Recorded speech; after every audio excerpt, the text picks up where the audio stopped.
Welcome back to a new video lecture, and here we discuss the first portion, how to study geology, and secondly we move on to a topic called soil. Okay, ഈ subject geology എങ്ങനെ പഠിക്കണം എന്നുള്ളൊരു കുറച്ച് കാര്യങ്ങളാണ് initial പോർഷനിൽ പറയുന്നത്. നമ്മുടെ KTU ഒരു പ്രോപ്പറായിട്ടുള്ളൊരു സിലബസ് പ്രൊവൈഡ് ചെയ്തിട്ടുണ്ട്. 5 മോഡ്യൂൾസിൻ്റെ ഒരു സിലബസ് പ്രൊവൈഡ് ചെയ്തിട്ടുണ്ട്. പ്രോപ്പറായിട്ട് അത് ഏതൊക്കെയാണ് അതിൻ്റെ ടോപ്പിക്സ് വരുന്നത്, കണ്ടൻറ്റ് കാര്യങ്ങളെല്ലാം ക്ലിയർ ആയിട്ട് മെൻഷൻ ചെയ്തിട്ടുണ്ട്. വളരെ ക്ലിയർ ആയിട്ട് അതിലൂടെ പോകണം എന്തൊക്കെയാണ് നമുക്ക് പഠിക്കാനുള്ള ടോപ്പിക്സ് എന്നുള്ളത്. രണ്ടാമതായിട്ട് ഇതിൻ്റെ സ്റ്റഡി മെറ്റീരിയൽസ്. പല സ്റ്റഡി മെറ്റീരിയൽസ് ഉണ്ടാകാം. പവർ പോയിൻ്റ് ഉണ്ട്, ടെക്സ്റ്റ് ബുക്സ് ഉണ്ട്, ദെൻ PDF നോട്ട്സ് ഉണ്ട്. തിയറി സബ്ജക്റ്റാണ്, അതുകൊണ്ട് തന്നെ കണ്ടൻറ്റുകൾ ഒരുപാടുണ്ട്. അപ്പോൾ കണ്ടൻറ്റുകൾ വളരെ മനസ്സിലാക്കി പഠിക്കണം. മനസ്സിലാക്കി എന്ന് പറഞ്ഞു കഴിഞ്ഞാൽ ഒരു ടോപ്പിക്സ് എടുത്തു കഴിഞ്ഞാൽ അതിനകത്ത് വരുന്ന ഇമ്പോർട്ടൻറ്റ് പോയിൻറ്റ്സ് എന്തൊക്കെയാണെന്ന് ആദ്യം നോട്ട് ഡൗൺ ചെയ്യുക. ഏതൊക്കെയാണ് ഇമ്പോർട്ടൻറ്റ് പോയിൻറ്റ്സസ്? ആ ഇമ്പോർട്ടൻറ്റ് പോയിൻറ്റ്സിനെ ബേസ് ചെയ്തുള്ള എക്സ്പ്ലനേഷൻ പഠിക്കുക. ഇത്രയും വളരെ നല്ല രീതിയിൽ ചെയ്യാൻ സാധിച്ചാൽ നിങ്ങൾക്ക് നല്ലൊരു സ്കോർ ചെയ്യാൻ സാധിക്കും. ഈ സബ്ജക്റ്റ് അല്ലെങ്കിൽ തിയററ്റിക്കൽ സബ്ജക്റ്റിൻ്റെ ഒരു കേസ് അങ്ങനെയാണ്. നിങ്ങൾക്കൊരു 3 മാർക്സിൻ്റെ ക്വസ്റ്റ്യനാണ് വരുന്നതെങ്കിൽ അതിന് നമുക്കൊരു 6 പോയിൻറ്റ്സ് നമുക്ക് റിട്ടേൺ എഴുതാൻ സാധിച്ചാൽ വളരെ നല്ല കാര്യമാണ്. 6 to 7 പോയിൻറ്റ്സ് ആഡപ്പ് ചെയ്യുന്നത് വളരെ നല്ല കാര്യമാണ്. പോയിൻറ്റ്സ് ആയിട്ട് എഴുതുന്നതും നല്ല കാര്യമാണ്. ഇനി ഈ 3 മാർക്സിനെ നമുക്ക് മറ്റൊരു രീതിയിൽ എഴുതാൻ സാധിക്കും. ഒരു ഹെഡിങ് കൊടുക്കുക, ആ ഹെഡിങ്ങിനെ എക്സ്പ്ലെയിൻ ചെയ്യുക. അങ്ങനെ 3 or 4 പോയിൻറ്റ്സ് അല്ലെങ്കിൽ 3 or 4 ഹെഡിങ്സിൽ എഴുതി കഴിഞ്ഞാലും വളരെ നല്ല കാര്യമായിരിക്കും. ദെൻ ഡെയിലി ക്ലാസ് കഴിയുമ്പോൾ നോട്ട്സ് പ്രോപ്പറായിട്ട് എഴുതുക. ഡെയിലി നോട്ട്സ് എഴുതുക. ഇത്രയും കാര്യം ക്ലിയർ ആയിട്ട് ശ്രദ്ധിച്ചു കഴിഞ്ഞാൽ വളരെ ഈസി ആയിട്ട് നല്ലൊരു സ്കോറിലേക്ക് ഈ സബ്ജക്റ്റ് നിങ്ങൾക്ക് മാർക്ക് സ്കോർ ചെയ്യാൻ സാധിക്കും. അതാണ് ബേസിക്കലി ഈ ഒരു തിയററ്റിക്കൽ സബ്ജക്റ്റ് പഠിക്കുക, അല്ലെങ്കിൽ എങ്ങനെ പഠിക്കണം. അതായത് ഇനി വരുന്ന മോഡ്യൂൾസ് ഈ പറയുന്ന മിനറലും റോക്സിൻ്റെ ഒക്കെ കേസ് വരുമ്പോഴത്തേക്കും ഒരുപാട് ടേംസസ് ഒക്കെ വരുന്നുണ്ട്. Okay, lot of ടേംസസ്. ആ ടേംസസ് നമുക്ക് മനസ്സിലിരിക്കണമെങ്കിൽ റിപ്പീറ്റഡ് ആയിട്ടുള്ള വായനയാണ് ആവശ്യം. റിപ്പീറ്റഡ് ആയിട്ട് വായിക്കണം. അത് ബാക്കിയുള്ള മോഡ്യൂൾസിൻ്റെ കേസിലായാലും അതെ, റിപ്പീറ്റ് ആയിട്ടുള്ള വായനയാണ് നമ്മുടെ മനസ്സിൽ, അല്ലെങ്കിൽ റിവൈസ് ചെയ്യുന്നതാണ് പോയിൻറ്റ്സസ് മനസ്സിലിരിക്കുക. മാക്സിമം 50 to 20 മിനിറ്റ്സ് ആയിരിക്കാം ഒരു പക്ഷേ കോൺസെൻട്രേറ്റ് ചെയ്യാൻ സാധിക്കുന്നത്. മാക്സിമം 50 to 20 മിനിറ്റ്സ് ആകാം. അതിൽ കൂടുതൽ ഇരിക്കാൻ സാധിച്ചാൽ വളരെ നല്ല കാര്യം. 52 ഇരിക്കുന്ന സമയം അല്ലെങ്കിൽ ഒരു വീഡിയോ ലെക്ചർ കാണുകയാണെങ്കിൽ അത് പ്രോപ്പറായിട്ട് ഓരോ ടോപ്പിക്ക് കഴിയുമ്പോഴും അതിൻ്റെ നോട്ട് പ്രിപ്പയർ ചെയ്യുക.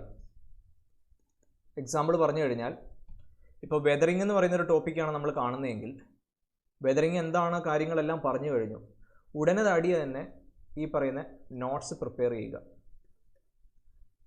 ടോട്ടൽ വീഡിയോ കണ്ടു കഴിഞ്ഞിട്ടാണ് ചെയ്യാൻ പോകുന്നതെങ്കിൽ ബുദ്ധിമുട്ടാണ്. ഓക്കെ, അത് നിങ്ങൾക്ക് എങ്ങനെയാണ് കംഫർട്ടബിൾ, ഇച്ചിരി കൂടെ അപ്രോച്ചബിൾ. നമ്മൾ ഒരു ടോപ്പിക്ക് കഴിഞ്ഞ് കഴിഞ്ഞാൽ അത് നോട്ട് കംപ്ലീറ്റ് ചെയ്യുക, അടുത്ത ടോപ്പിക്കിലേക്ക് വീഡിയോ പോവുക. അല്ലെങ്കിൽ നമ്മൾ അത്രയും സ്ട്രെയിൻ ചെയ്ത് കഴിയുമ്പോഴത്തേക്ക്, അല്ലെങ്കിൽ അത്രയും വീഡിയോ കണ്ടു കഴിയുമ്പോൾ ചിലപ്പോൾ മടുക്കാൻ ചാൻസ് ഉണ്ട്. അപ്പോൾ ഇത്രയും പോയിൻറ്റ്സ് ഒന്ന് നോട്ട് ഡൗൺ ചെയ്യുക. ഇത്രയും പോയിൻറ്റ്സ് നോട്ട് ഡൗൺ ചെയ്ത് വർക്കൗട്ട് ചെയ്ത് ഡെയിലി വർക്കൗട്ട് ചെയ്ത്, അല്ലെങ്കിൽ ഡെയിലി മീൻസ് ഒന്ന് റിവൈസ് അല്ലെങ്കിൽ ഒന്ന് വായിച്ച് നോക്കിക്കഴിഞ്ഞാൽ സബ്ജക്റ്റ് നല്ല രീതിയിൽ നിങ്ങൾക്ക് എഴുതാൻ സാധിക്കും. ഇതാണ് ബേസിക്കലി ഈ ഒരു സബ്ജക്റ്റ് എങ്ങനെ പഠിക്കണം, അല്ലെങ്കിൽ ജിയോളജി എന്ന് പറയുന്ന സബ്ജക്റ്റ് എങ്ങനെ കൈകാര്യം ചെയ്യണം എന്നുള്ള കാര്യമാണ് പറഞ്ഞത്. Okay, so moving on to the topic soil profile. Okay, so in the previous lecture we already discussed the term the soil profile, how it is divided or how it is this profile is made up. Okay, നമ്മൾ already കഴിഞ്ഞ ക്ലാസ്സിൽ കണ്ടിരുന്നു എങ്ങനെയാണ് soil profile കാര്യങ്ങളൊക്കെ define ചെയ്തിരിക്കുന്നത്. നമുക്കൊന്ന് visualise ചെയ്ത് നോക്കിക്കഴിഞ്ഞാൽ കാണാൻ സാധിക്കും. നമ്മുടെ എർത്ത് സർഫസ് അല്ലെങ്കിൽ നമ്മുടെ വീട്ടിലുള്ള സർഫസ് ഒന്ന് നോക്കിക്കൊള്ളുക. അതിൻ്റെ ഏറ്റവും ടോപ്പ് മോസ്റ്റ് പോർഷൻ ആയിരിക്കും ഏറ്റവും ക്വാളിറ്റി കൂടിയ പോർഷൻ എന്ന് പറയുന്നത്. ഓക്കെ, അതായത് നമുക്കൊരു cultivation purpose, we can use for cultivation purpose. ഏറ്റവും ടോപ്പ് മോസ്റ്റ് സോയിലായിരിക്കും കൾട്ടിവേഷൻ പർപ്പസ് കാര്യങ്ങൾക്കൊക്കെ യൂസ് ചെയ്യാൻ സാധിക്കുക. തുടർന്ന് വരുന്ന അടുത്ത A ഹൊറൈസൺ അല്ലെങ്കിൽ സെക്കൻഡ് B ഹൊറൈസൺ, അതിൻ്റെ ക്വാളിറ്റി അല്ലെങ്കിൽ അതിൻ്റെ നമ്മൾ കമ്പയർ ചെയ്ത് നോക്കിക്കഴിഞ്ഞാൽ ക്വാളിറ്റി കുറഞ്ഞിട്ടുണ്ടാവും. ഈ ഒരു രണ്ട് ടേമിനെയും വിളിക്കുന്നതാണ് സോയിൽ. ഓക്കെ, ഈ ഒരു A horizon and B horizon രണ്ടും കൂടെ കംപ്രൈസ് ചെയ്തിരിക്കുന്ന ടേമാണ് soil. Then coming to the next layer that is called C horizon. അവിടെ നോക്കിക്കഴിഞ്ഞാൽ കുറച്ചധികം റോക്ക് പീസസ് ഒക്കെ ഉണ്ടാവാം, ചെറിയ റോക്ക് പീസസും കാര്യങ്ങളും ഉണ്ടാകാം. ഏറ്റവും ലാസ്റ്റ് എന്ന് പറയുന്നതാണ് ഡി ഹൊറൈസൺ. എന്ന് പറഞ്ഞു കഴിഞ്ഞാൽ ടോട്ടലി റോക്ക് സർഫസും കാര്യങ്ങളും ആയിരിക്കും ഉണ്ടായിരിക്കുന്നത്. Okay, so in this case the stages appear as a series of horizons or layers with contrasting properties. Such horizons when arranged in descending order are collectively said to form a soil profile for that particular area. Different Horizons ആയിട്ട് divide ചെയ്തിട്ടെന്ന് പറഞ്ഞു. അപ്പം ഒരു descending ഓർഡറിൽ താഴേക്ക് വരുന്തോറുമാണ് ഈ പറയുന്ന soil profile കാര്യങ്ങളൊക്കെ develop ചെയ്തിരിക്കുന്നത്. അപ്പം ഓരോ ലെയറിനും അതിൻ്റേതായ പ്രോപ്പർട്ടീസും കാര്യങ്ങളും ഉണ്ടാകും. Okay, then moving on to the different horizons, already mentioned that different properties will be there for each horizons. The A horizon finely divided particles extends from few centimeters to as much as a meter or more. Okay, ഏറ്റവും top most portion ആണ് ഏറ്റവും quality കൂടിയ portion എന്ന് പറഞ്ഞു, അല്ലെങ്കിൽ ഏറ്റവും കൂടുതൽ നമുക്ക് കൾട്ടിവേഷൻ പർപ്പസിനൊക്കെ യൂസ് ചെയ്യാവുന്ന ഒരു ടോപ്പിക് മീൻസ് ഒരു ഹൊറൈസൺ അല്ലെങ്കിൽ ലെയർ എന്ന് പറയാവുന്നത്. അതിൻ്റെ തൊട്ട് താഴേക്ക് വന്നു കഴിയുമ്പോഴത്തേക്കും to make contain nodules of calcium carbonate or gypsum, കുറച്ചുകൂടെ ഈ പറയുന്ന അതിനകത്ത് വരുന്ന കണ്ടന്റുകളാണ് കാൽസ്യം കാർബണേറ്റും ജിപ്സും ഒക്കെ എന്ന് പറയുന്ന കണ്ടന്റ് കാര്യങ്ങൾ. എന്നിരുന്നാൽ തന്നെ ഈ പറയുന്ന ക്വാളിറ്റി വൈസും കാര്യങ്ങളും എല്ലാം നോക്കിക്കഴിഞ്ഞാൽ കുറച്ച് കുറവായിരിക്കാം. ഓക്കെ, ദെൻ ആ രണ്ട് ലെയറിനെയും വിളിക്കുന്ന ഒരു പേരാണ് സോയിലും എന്ന് ഓൾറെഡി പറഞ്ഞു. Then coming to the next one, C horizon. C ഹൊറൈസണിൻ്റെ കേസിൽ there will be some weathered rocks. weathered rocks എന്ന് പറഞ്ഞു കഴിഞ്ഞാൽ കുറച്ച് പൊടിഞ്ഞ അല്ലെങ്കിൽ ഡിസൻറ്റഗ്രേറ്റ് ചെയ്ത് വന്നിരിക്കുന്ന കുറച്ച് റോക്സ് മെറ്റീരിയൽസ് ഉണ്ടായിരിക്കുന്നതാണ്. ഇനി ഡി ഹൊറൈസൺ എന്ന് പറഞ്ഞു കഴിഞ്ഞാൽ പാരന്റ് റോക്ക്, അതായത് റോക്ക് പാർട്ടിക്കിൾസ് തന്നെയാണ് അതിനകത്ത് വരുന്നത്. ഇനി ഇതൊരു എക്സാം പോയിന്റ് ഓഫ് വ്യൂവിൽ യൂഷ്വലി ചോദിക്കുന്ന ഒരു ക്വസ്റ്റ്യനിൽ വരുന്നതാണ് ഈ പറയുന്ന explain soil profile with a neat diagram. എക്സാമിന് യൂഷ്വലി ചോദിക്കുന്ന ഒരു ക്വസ്റ്റ്യൻ ആണ്. ഈ ഡയഗ്രാം ക്ലിയർ ആയിട്ട് വരയ്ക്കുക. ക്ലിയർ ആയിട്ട് വരയ്ക്കുക എന്ന് പറഞ്ഞു കഴിഞ്ഞാൽ നിങ്ങൾ ജസ്റ്റ് ഒരു ബോക്സ് വരയ്ക്കുക, എന്നിട്ട് അതിനെ ഡിവൈഡ് ചെയ്യുക, 4 ആയിട്ട് ഡിവൈഡ് ചെയ്യുക, എന്നിട്ട് അതിനകത്ത് എങ്ങനെയൊക്കെയാണ് വേണ്ടതെന്ന് മെറ്റീരിയൽസ് പ്രോപ്പറായിട്ട് അറേഞ്ച് ചെയ്യുക. അതാണ് ഈ പറയുന്ന സോയിൽ പ്രൊഫൈലിൻ്റെ കേസ് പറഞ്ഞു കഴിഞ്ഞാൽ. Okay, then moving on to the next one, that is classification of soils. That is soils can be classified in two different bases, that is based on residual soils and transported soils. രണ്ട് രീതിയിൽ നമുക്ക് അതിനെ classify ചെയ്യാൻ സാധിക്കും. അതിനകത്ത് first one വരുന്നതാണ് residual സോയിലും രണ്ടാമത് വരുന്നതാണ് ട്രാൻസ്പോർട്ടഡ് സോയിലും. ആ ടേമിൽ തന്നെയുണ്ട് എന്താണ് ഈ പറയുന്ന സോയിൽ എന്ന് പറഞ്ഞു കഴിഞ്ഞാൽ. ഇത്രയേ ഉള്ളൂ. റോക്ക് പാർട്ടിക്കിൾസ് ഡിസൻറ്റഗ്രേറ്റ് ചെയ്ത് പൊടിഞ്ഞ് താഴേക്ക് വരുന്നു. ഒരു റോക്ക് സർഫസ് അല്ലെങ്കിൽ ഒരു പാരന്റ് റോക്ക്, വളരെ സ്ട്രോങ് ആയിട്ടിരിക്കുന്ന ഒരു പാരന്റ് റോക്ക് പൊടിഞ്ഞ് അല്ലെങ്കിൽ ഡിസൻറ്റഗ്രേറ്റ് ചെയ്ത് ഈ പറയുന്ന വെതറിങ് കാര്യങ്ങൾ മൂലം പൊടിഞ്ഞ് താഴേക്ക് വരുന്നു. ആ പറയുന്നത് ഈ പറയുന്ന പാരന്റ് റോക്കിൻ്റെ ചുറ്റുമാണ് നിൽക്കുന്നതെങ്കിൽ, ഓക്കെ, ഈ പാരന്റ് റോക്കിൻ്റെ ചുറ്റുമാണ് ഈ പറയുന്ന സോയിൽ പാർട്ടിക്കിൾസ് സ്ഥിതി ചെയ്യുന്നതെങ്കിൽ അതിനെ വിളിക്കുന്നതാണ് residual soils. Okay, so the soils have suffered very little or no transport during or after their formation are found more or less covering their parent rocks are called residual soils. Okay, അതിൻ്റെ ചുറ്റുമായിട്ട് നിൽക്കുന്ന, അതായത് അത് മാറിപ്പോകുന്നില്ല, അതിൻ്റെ ചുറ്റുമായിട്ടാണ് അവിടെ നിൽക്കുന്നത്, അങ്ങനെയുള്ളതിനെയാണ് residual soil എന്ന് പറയുന്നത്. ഇനി അതിൻ്റെ കുറച്ച് ഫീച്ചേഴ്സ് കാര്യങ്ങളാണ് പറഞ്ഞത്. Based on thickness, stratification, chemical composition, എങ്ങനെയൊക്കെയാണ് വരുന്നത് അല്ലെങ്കിൽ എന്തിനെയൊക്കെയാണ് ഡിപ്പെൻഡ് ചെയ്യുന്നത്, ആ ഫാക്ടേഴ്സും കാര്യങ്ങളാണ് പറഞ്ഞിരിക്കുന്നത്. Last one is leaching. ഈ 4 പ്രോപ്പർട്ടീസും കാര്യങ്ങളുമാണ് പറഞ്ഞിരിക്കുന്നത്. തിക്നെസ് എന്ന് പറഞ്ഞു കഴിഞ്ഞാൽ ഈ സോയിലിൻ്റെ തിക്നെസ്സും കാര്യങ്ങളും അല്ലെങ്കിൽ അതിൻ്റെ ലെയറിൻ്റെ തിക്നെസ്സും കാര്യങ്ങളും പല ഫാക്ടേഴ്സിനെ ഡിപ്പെൻഡ് ചെയ്യും. ഒന്നാമതായിട്ട് വരുന്നതാണ് ക്ലൈമറ്റ്, ദെൻ ലിത്തോളജി, ടോപ്പോഗ്രഫി, ഇതൊക്കെ അതിൻ്റെ ഫിസിക്കൽ പ്രോപ്പർട്ടീസും കാര്യങ്ങളൊക്കെ റിലേറ്റ് ചെയ്ത് വരുന്നതാണ്. അപ്പം വേരിയസ് ഫാക്ടേഴ്സിനെ ഡിപ്പെൻഡ് ചെയ്തിട്ടാണ് ഈ പറയുന്ന തിക്നെസ് കാര്യങ്ങൾ വരുന്നത്. ഇനി സ്ട്രാറ്റിഫിക്കേഷൻ എന്ന് പറഞ്ഞു കഴിഞ്ഞാൽ residual soil generally show no stratification. ഒരു ലെയർ ആയിട്ട് വരുന്നുണ്ടോ അല്ലെങ്കിൽ ലെയർ പ്രോപ്പർട്ടീസ് ഷോ ചെയ്യുന്നുണ്ടോ, അങ്ങനെയുള്ള കാര്യങ്ങളാണ് സ്ട്രാറ്റിഫിക്കേഷനിൽ മെയിനായിട്ട് വരുന്നത്. Okay, then in the case of chemical composition നമുക്ക് നോക്കിക്കഴിഞ്ഞാൽ ഒബ്സർവ് ചെയ്യാൻ സാധിക്കും. Defined principally by the nature of parent rock and trends of chemical activity determined by the climate of that area. That also chemical composition എന്ന് പറഞ്ഞു കഴിഞ്ഞാൽ ഇത്രയേ ഉള്ളൂ. ആ ഒരു പർട്ടിക്കുലർ സോയിലിൻ്റെ കെമിക്കലി എങ്ങനെയാണ് ഓറിയൻറ്റേഷൻ വന്നിരിക്കുന്നത്, അതിൻ്റെ ഒരു ഡീറ്റെയിലിംഗ് ആണ് കെമിക്കൽ കോമ്പോസിഷൻ നടക്കുന്നത്. Next moving on to the leaching. It is the deep residual soils of humid areas are often highly leach resulting in the removal of soluble plant foods and constant salts harmful for fertility. അതായത് നമ്മുടെ സോയിലിൻ്റെ ലെയറിലുള്ള ഈ പറയുന്ന സോലുബിളായിട്ടുള്ള കമ്പോണൻസും അല്ലെങ്കിൽ സോലുബിളായിട്ടുള്ള salt കമ്പോണൻസും കാര്യങ്ങളും remove ചെയ്യപ്പെടുന്ന ഒരു പ്രക്രിയയാണ് leaching എന്ന് പറയുന്നത്. ഇനി അതോടൊപ്പം തന്നെ റെഡ് ആൻഡ് ബ്ലാക്ക് സോയിൽസ് ആണ് ഈ റെസിഡ്യൂൽ ഗ്രൂപ്പിന് അല്ലെങ്കിൽ റെസിഡ്യൂൽ സോയിൽസിന് എക്സാമ്പിളായിട്ട് വരുന്നത്. Then moving on to the transported soil. Transported soil എന്ന് പറഞ്ഞു കഴിഞ്ഞാൽ ഒരു പേരന്റ് റോക്ക് ഉണ്ടെന്ന് കരുതുക, ഡിസൻറ്റിഗ്രേറ്റ് ചെയ്ത particles due to some actions like rain, then wind, അങ്ങനെ എന്തെങ്കിലും ഒരു ആക്ഷൻസ് മൂലം ഈ പറയുന്ന പാർട്ടിക്കിൾസ് മറ്റു പ്ലേസുകളിലേക്ക് മൂവ് ചെയ്യപ്പെടുന്നുണ്ടെങ്കിൽ അതിനാണ് ട്രാൻസ്പോർട്ടഡ് സോയിൽ എന്ന് പറയുന്നത്. ഇനി അതിൻ്റെ കുറച്ച് ക്ലാസിഫിക്കേഷൻ കാര്യങ്ങളുമാണ് പറഞ്ഞിരിക്കുന്നത്. Colluvial soil, alluvial soil, glacial soil, aeolian soils. Okay, അതിൻ്റെ ഡിഫറെൻറ്റ് ഫീച്ചേഴ്സ് കാര്യങ്ങളാണ്. This include the soils that have move down largely under the influence of gravity and only for a short distance. Okay, colluvial soil എന്തുകൊണ്ടാണ് move ചെയ്യപ്പെടുന്നത്? Due to the action of gravity. Okay, വളരെ കുറച്ച് distance ആയിരിക്കും move ചെയ്യുന്നത്. അപ്പോൾ അതിന് means ഉണ്ടാവുന്നതിൻ്റെ കാരണം അല്ലെങ്കിൽ അങ്ങനെ ചെയ്യപ്പെടുന്നതിൻ്റെ ഒരു ഇതുണ്ടായത് ഗ്രാവിറ്റി ഫോഴ്സ് മൂലമാണ്. ഇനി അടുത്തത് ക്ലാസിഫിക്കേഷൻ എന്ന് പറയുന്ന അലൂവിയൽ സോയിലാണ്.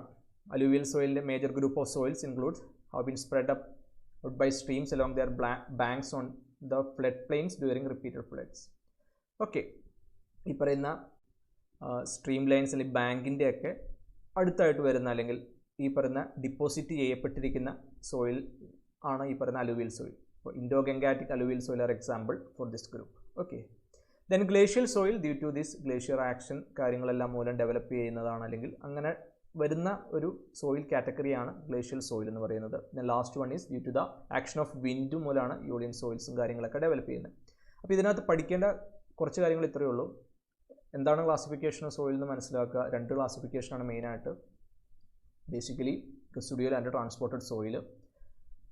അതിൻ്റെ അണ്ടറിൽ വരുന്ന എന്താണ് റെസിഡ്യൂൽ സോയിലും എന്താണ് ട്രാൻസ്പോർട്ടഡ് സോയിൽ എന്ന് വ്യക്തമായിട്ട് മനസ്സിലാക്കുക. Then moving on to the classifications എന്തൊക്കെയാണ് ഈ പറയുന്ന കൊളൂവിയൽ, അതുപോലെ അലൂവിയൽ, ഗ്ലേഷ്യൽ, എന്ത് ആക്ഷൻ മൂലമാണ് അതിനൊരു എക്സാമ്പിൾ പഠിക്കുക. Okay, then moving on to the next topic, that is soil erosion.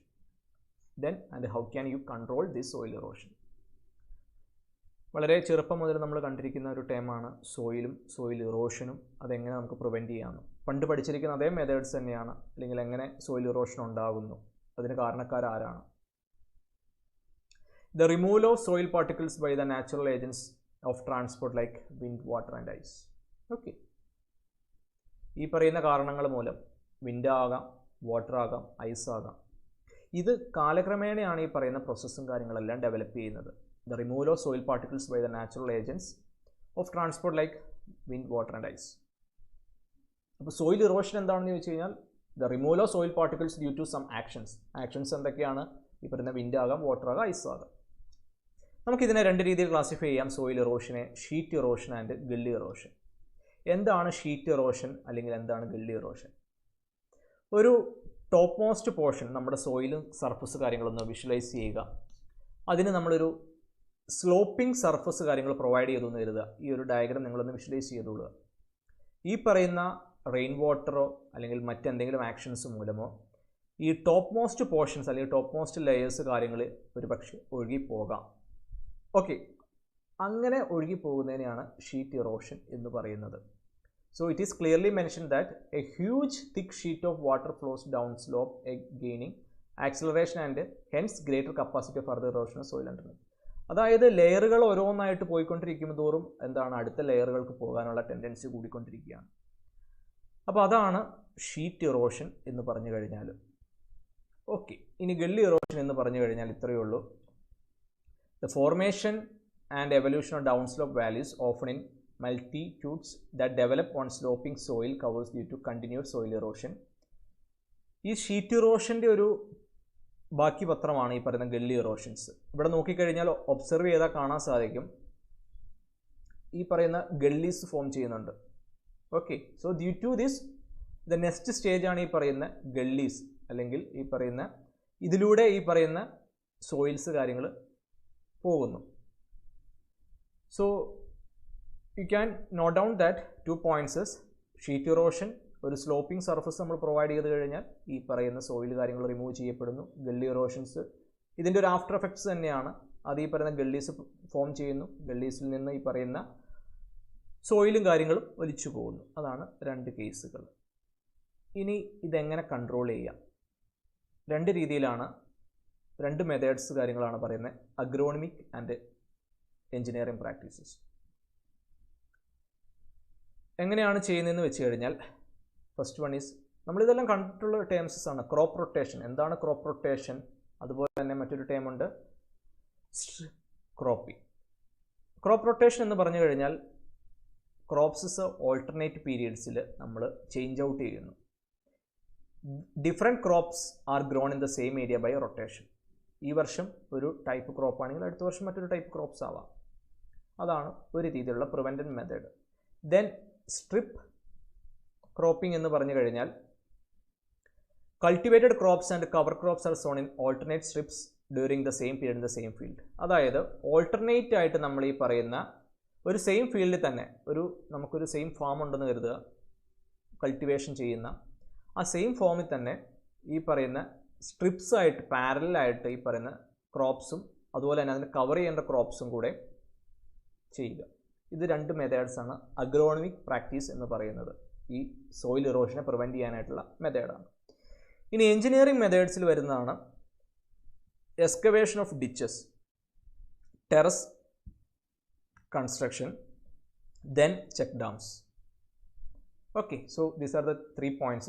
Excavation of ditches എന്ന് പറഞ്ഞു കഴിഞ്ഞാൽ നമ്മൾ ഈ പറയുന്ന ഒഴുകി വരുന്ന വെള്ളത്തിനെ ഒരു ഡിച്ചസ് അല്ലെങ്കിൽ ഒരു കുഴിയിലേക്ക് ആക്കുക. അപ്പോൾ കളക്ട് ചെയ്ത ഒരു പർട്ടിക്കുലർ ഏരിയയിൽ അല്ലെങ്കിൽ പർട്ടിക്കുലർ സ്ഥലത്ത് നമ്മൾ അതിനെ കളക്ട് ചെയ്ത് വെക്കുന്നു. അതാണ് ഡിച്ചസ് എന്ന് പറയുന്നത്. അപ്പോൾ അതിനെ 2 രീതിയിൽ ക്ലാസിഫൈ ചെയ്യാം. ഡൈവേർഷൻ ഡിച്ചസും ഇൻ്റർസെപ്ഷൻ ഡിച്ചസും. ഡൈവേർഷൻ എന്ന് പറഞ്ഞു കഴിഞ്ഞാൽ excavated above the cultivated portion of a sloping area with view of diverting the run off away from the field. അതായത് വെള്ളം കടന്നു വരുന്നതിനെ പേര് പോലെ തന്നെ ഡൈവേർട്ട് ചെയ്ത് ഈ പറയുന്ന ഡിച്ചസിലേക്ക് ആക്കുന്നത്. Then interception ditches means made at regular and suitable intervals across the cultivated field. Okay, അത് നമുക്ക് നമ്മുടെ ആവശ്യാനുസൃതം എവിടെയൊക്കെയാണോ ഡിച്ചസ് വേണ്ടത് ആ രീതിയിൽ ചെയ്യുക. നിങ്ങൾക്ക് ഒബ്സർവ് ചെയ്താൽ കാണാൻ സാധിക്കും. അതായത് കൃഷി കാര്യങ്ങളൊക്കെ ഒബ്സർവ് ചെയ്ത് കഴിഞ്ഞാൽ നിങ്ങൾക്ക് കാണാൻ സാധിക്കും. ഒരു ഫീൽഡിലേക്ക് കപ്പ കൃഷി കാര്യങ്ങളൊക്കെ നിങ്ങൾക്കൊന്ന് ഒബ്സർവ് ചെയ്തിട്ട് പിയോക്കയുടെ കൃഷി കാര്യങ്ങളൊക്കെ ഇപ്പോൾ പാടത്തൊക്കെ ചെയ്യുവാണെങ്കിൽ അവിടെ ഈ പറയുന്ന വെള്ളം കെട്ടി നിൽക്കാനും അതിനൊക്കെ വേണ്ടിയിട്ട് ഈ പറയുന്ന ഡിച്ചസ് കാര്യങ്ങളൊക്കെ പ്രൊവൈഡ് ചെയ്യുന്നുണ്ട്. അപ്പോൾ ആ പറയുന്ന കുഴിയിലേക്ക് അല്ലെങ്കിൽ ഡിച്ചസിലേക്ക് ഈ പറയുന്ന വാട്ടർ കാര്യങ്ങൾ കളക്ട് ചെയ്യാൻ സാധിക്കും. Then terrace construction constructed along with the suitable location across the slope of hillsides with the essential function of collecting and conducting the runoff to an erosion proof outlet. Okay, hillside ഏരിയയിലാണ് നമ്മളിത് usually provide ചെയ്യുന്നത്. ഈ run off എന്ന് പറഞ്ഞു കഴിഞ്ഞാൽ ഈ പറയുന്ന rain water വരുന്നതിനെയാണ് ഉദ്ദേശിക്കുന്നത്. റെയിൻ വാട്ടർ കടന്നു വരുന്നു, ഈ പറയുന്ന ഒഴുകി കടന്നു വരുന്ന ആ വാട്ടർ കാര്യങ്ങൾ നമുക്ക് പ്രിവെൻറ്റ് ചെയ്യാൻ വേണ്ടിയാണ് ഈ പറയുന്ന ടെറസ് കൺസ്ട്രക്ഷനും കാര്യങ്ങളെല്ലാം പ്രൊവൈഡ് ചെയ്യുന്നത്. ഒരു സ്ലോപ്ഡ് ആയ ഏരിയയിലായിരിക്കും യൂഷ്വലി പ്രൊവൈഡ് ചെയ്യുന്നത്. Then moving on to the check dams. Check dams എന്ന് പറഞ്ഞു കഴിഞ്ഞാൽ ചെറിയ ചെറിയ ഡാംസ് കാര്യങ്ങൾ പ്രൊവൈഡ് ചെയ്യുന്നു, like stones, timber, steel etcetera. In compacting this gullying, such dams reduce the velocity run off and cost deposit material which may ultimately support vegetation. Okay, മുകളിൽ നിന്ന് ഒഴുകി വരുന്ന വെള്ളത്തിനെ കളക്ട് ചെയ്ത് പ്രോപ്പറായിട്ട് ഈ പറയുന്ന മണ്ണൊലിപ്പിനെ തടയാനാണ് ഈ പറയുന്ന നമ്മുടെ ഈ പറയുന്ന 3 പ്രോസസ്സ് കാര്യങ്ങളൊക്കെ ചെയ്യുന്നത്. ഓക്കെ, അപ്പോൾ 2 രീതിയിലാണ് ക്ലാസിഫൈ ചെയ്തിരിക്കുന്നത്. Agronomic and also engineering practices. എന്തൊക്കെയാണ്? ക്രോപ്പ് റൊട്ടേഷനും ക്രോപ്പിങ്ങുമാണ് പറഞ്ഞത്. ദെൻ എഞ്ചിനീയറിംഗ് പ്രാക്ടീസിൽ പറഞ്ഞതാണ് excavation of ditches, then terrace construction, then last one is check dams. അപ്പം നിങ്ങൾക്കിത് ചോദിക്കുന്നത് ഇങ്ങനെയാണ്: explain soil erosion, how can you prevent or different types of soil erosion. ഇത്തരം കാര്യങ്ങളാണ് ഇതിനകത്ത് ഈ ടോപ്പിക്സിനകത്ത് ചോദിക്കാവുന്നത്. So please go through the notes also and try to read twice or thrice, then you will get clear clarity. Okay, 1-2 വട്ടം വായിക്കുക. കാരണം ഒറ്റയടിക്കെല്ലാം മനസ്സിലാക്കുക എന്ന് പറയുന്നത് എളുപ്പമുള്ള കാര്യമല്ല. 1-2 വട്ടം വായിക്കുക, ക്ലിയർ ആക്കുക. You can very thoroughly study. Okay, so I hope the lecture is clear, and with this we wind up today's section. Thank you.